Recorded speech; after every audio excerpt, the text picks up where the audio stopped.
दोस्तों आदावर है, चुनाव का मौसम आ गया है। बीजेपी की शाख दांव पे लगी हुई है, चाहे वो हिमाचल हो।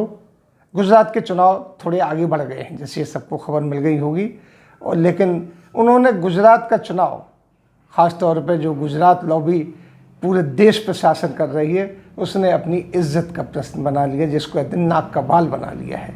वो किसी भी कीमत पर नहीं हारना चाहती। इसी वजह से ये चुनाव दोनों अलग अलग कर दिए हैं, जिससे वो अपनी ताकत को बांट सके। यानी उनको लगता है कि जो हिमाचल है वो हमारा जीतने के लिए आसान है, लेकिन गुजरात को वो किसी भी तरीके से नहीं छोड़ना चाहते। पिछले 25 साल से कंटिन्यूस गुजरात में उनका शासन है। पहले हमारे माननीय प्रधानमंत्री नरेंद्र मोदी जी वहाँ पर थे, उसके बाद जो आए वो सिर्फ बीजेपी के ही लोग वहाँ पर शासन कर रहे थे। 182 सीटों वाली गुजरात विधानसभा भाजपा के लिए इस वक्त इज्जत का सवाल बनी हुई है। उसके चुनाव आप देखिए उन्होंने किस तरीके से झोंका है। पूरे जितने भी उनके शासित प्रदेश हैं, बीजेपी शासित प्रदेश है, वहाँ से मंत्रियों की पूरी तादाद वो गुजरात में अभी से झोंक रहे हैं। उसके पीछे एक राज होता है, मंत्रियों को झोंकने के पीछे खर्चा कम लगता है, क्योंकि जिस स्टेट्स में भी मंत्री जाता है वहाँ का खर्चा उसकी स्टेट को उठाना पड़ता है, क्योंकि ये प्रोटोकॉल होता है, ये एक छुपी हुई बात है। इसलिए मंत्रियों को झोंका जाता है। फिर मंत्रियों की अपनी ताकत होती है, उनको काफ़ी फैसिलिटीज़ मिलती हैं, उनके वजह से लोग वक्त जुड़ते हैं।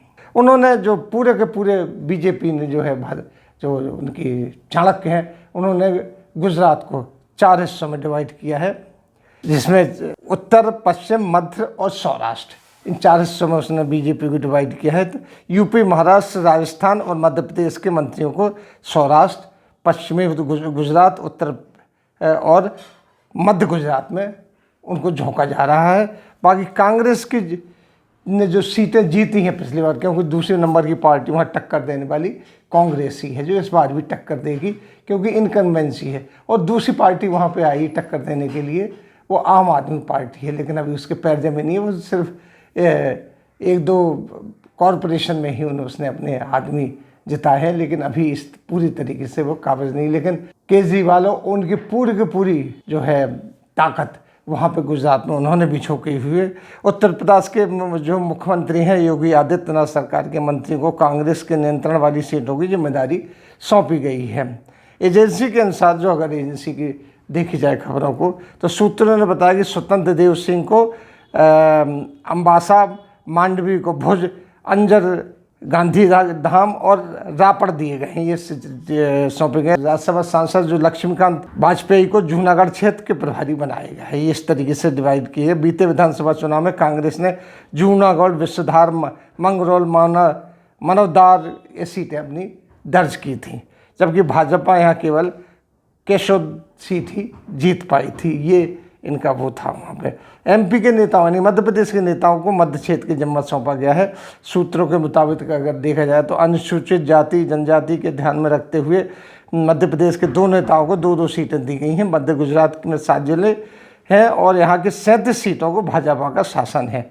यहाँ पर पूरा जोर लगाई हुई उनमें, इनमें दाहोद, महिसागर, महासड़ा और बड़ौद जो शहरी सीटों पर जो नाम शामिल किए गए। मध्य प्रदेश के गृह मंत्री नरोत्तम मिश्रा बनासकांठा का काम देखेंगे। उसके अलावा अरविंद सिंह भदौरिया को भरूच और इंद्र सिंह परमार के पास खेड़ा का जिम्मा सौंपा गया है। राजस्थान के मंत्रियों की भी इसमें भूमिका है। उत्तर के गुजरात क्षेत्र में राजस्थान से आए प्रवासियों की संख्या जो कि बहुत अधिक है। आंकड़े बताते हैं कि राज्य के 18 से 20% मतदाता राजस्थान के प्रवासी है। ऐसे में जो भाजपा राजस्थान की सरकार के सभी मंत्री सुशील कटारा समेत कुछ नेताओं को क्षेत्र की कमान सौंपी हुई है। राज्य के मंत्री भी खेलेंगे दांव, जो राज्य के मंत्री हैं उनको भी दांव लगाया है। राज्य मंत्री JPS राठौर महिसागर जिले के और बालासिनोर, लूनावाड़ और संतरामपुर सीट की जिम्मेदारी निभाएंगे। बीते चुनाव में भाजपा के संतराम सीट पर सफलता मिली थी, जबकि कांग्रेस ने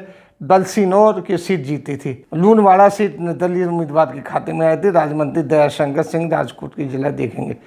जो ताज़ा चुनावी हालों में अगर देखा जाए, राज्य ने बीते 24 सालों में भाजपा की सरकार के प्रधानमंत्री नरेंद्र मोदी खुद राज्य में 12 साल तक से ज़्यादा तक मुख्यमंत्री रहे। उनसे पहले केशुभाई पटेल भी ये पद संभाले हुए थे। मोदी के बाद आनंदीबेन पटेल, विजय रूपाणी भी सीएम रहे हैं। फिलहाल ये गद्दी भूपेंद्र पटेल के पास है, जो वहाँ के मुख्यमंत्री हैं। खास बात है कि इस बार चुनाव में आम आदमी पार्टी भी दमखम के साथ उतरी हुई है, इसलिए वजह से कहते हैं कि मुकाबला त्रिकोणीय हो जाएगा। राज्यसभा में अभी भी मुकाबला भाजपा और कांग्रेस के बीच में ही है। गुजरात की विधानसभा में 18 फरवरी 2023 को ख़त्म हो रहा है। इसके बाद वहाँ पर चुनाव का ऐलान होगा, उसके पहले भी हो सकता है, लेकिन देखा जाए तो भाजपा भी इस वहाँ रणनीति बनाने में जुट गई है, क्योंकि भाजपा के लिए नाक का और इज्जत का सवाल है। प्रधानमंत्री गुजरात से, गृह मंत्री गुजरात से, तमाम जो पॉलिटिकल पावर है केंद्र की वो गुजरात के पास है। यहाँ तक कि जितने ब्यूरोक्रेट हैं, सीनियर ब्यूरोक्रेट, वो भी गुजरात के हैं। तो इस तरीके से गुजरात ने पूरी तरीके से अपनी ताकत अभी से लगाना शुरू कर दी है, जबकि चुनाव के वहाँ पे सुनगुन तो है, लेकिन डेट डिसाइड नहीं हुई, अभी डिसाइड हो जाएगी। इसी के साथ हम आपसे लेते हैं विदा। अगले अंक में फिर हाजिर होंगे, तब तक के लिए दीजिए हमें इजाज़त।